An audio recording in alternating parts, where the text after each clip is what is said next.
Hi అండి, welcome to my channel. ఈరోజు నేను రైస్ మంచూరియా ఎలా ప్రిపేర్ చేసుకోవాలో చెప్తాను. మనకి ఒక్కొక్కసారి రైస్ అనేది మిగిలిపోతూ ఉంటుందండి. సో ఆ రైస్ని అలా వేస్ట్ చేయకుండా ఇలా రైస్ మంచూరియా చేసి పెట్టండి, పిల్లలు చాలా ఇష్టంగా తింటారు. సో మనం ఫస్ట్ ప్రాసెస్లోకి వెళ్ళిపోదాం. నేను ఇక్కడ కప్ రైస్ తీసుకొని దాన్ని మెత్తగా బ్లెండ్ చేసుకున్నానండి. చూసారు కదా, ఇలా మొత్తం మెత్తగా బ్లెండ్ చేసుకున్న ఈ రైస్ని నేను ఒక బౌల్లోకి తీసుకున్నాను. బౌల్లోకి తీసుకున్న ఈ రైస్లోనే సన్నగా తరిగిన ఒక ఉల్లిపాయ,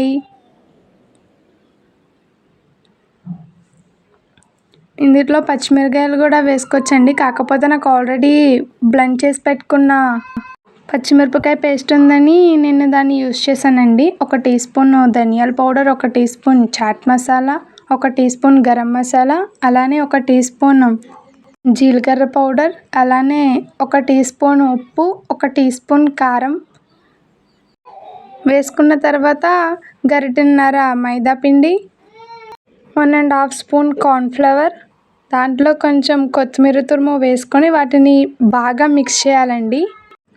ఇలా మిక్స్ చేస్తూ 1 టీ స్పూన్ ఆయిల్ వేసుకొని అది బాగా ఒత్తుతూ మిక్స్ చేయాలి. ఇది ఇలా చూసారు కదండి, బాల్స్ అయ్యేంత వరకు మిక్స్ చేస్తూ ఉండాలి. ఇలా హ్యాండ్స్కి ఆయిల్ అప్లై చేసుకొని అన్నిటిని ఇలా చిన్న చిన్న బాల్స్లా చేసుకోవాలండి.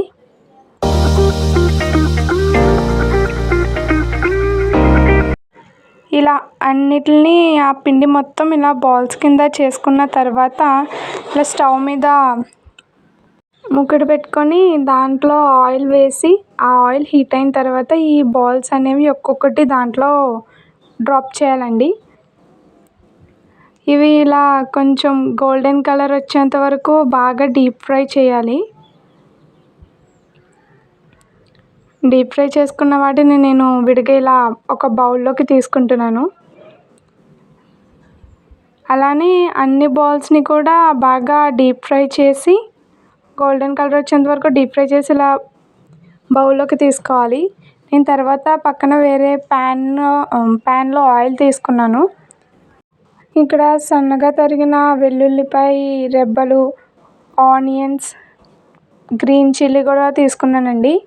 ఆయిల్ హీట్ అయిన తర్వాత వెల్లుల్లి రెబ్బలు ఉంటాయి కదా, వాటిని బాగా వేయించుకున్నాను. తర్వాత పచ్చిమిర్చి వేసుకోవాలి. అది కొంచెం మగ్గిన తర్వాత ఆనియన్స్ కూడా వేసుకోవాలండి. దాంట్లోనే 1 teaspoon garam masala, 1 teaspoon ధనియాల పొడి, 1 టీ స్పూన్ జీలకర్ర powder, ½ teaspoon chaat masala, రుచికి సరిపడా ఉప్పు వేసుకొని తర్వాత దాన్ని కొంచెం సేపు మిక్స్ చేయాలండి. దాంట్లోనే రెడ్ చిల్లీ సాస్ వేసుకోవాలి. కొంచెం సోయా సాస్ కూడా వేసుకొని దాంట్లో కొంచెం వెనిగర్ యాడ్ చేసుకొని బాగా మిక్స్ చేయాలండి. తర్వాత మనం ముందుగా ప్రిపేర్ చేసి పెట్టుకున్న ఆ మంచూరియా బాల్స్ని దాంట్లో వేసి ఒకసారి మొత్తం కలపాలి. ఇది ఇలా మొత్తం మిక్స్ అయిన తర్వాత దానిపై కొత్తిమీర వేసుకొని తింటే చాలా అంటే చాలా బాగుంటుందండి. మీరు కనుక మా ఛానల్ని ఫస్ట్ టైం చూస్తున్నట్టయితే లైక్ చేయండి, షేర్ చేయండి, సబ్స్క్రైబ్ చేయడం మాత్రం మర్చిపోకండి. Thank you for watching.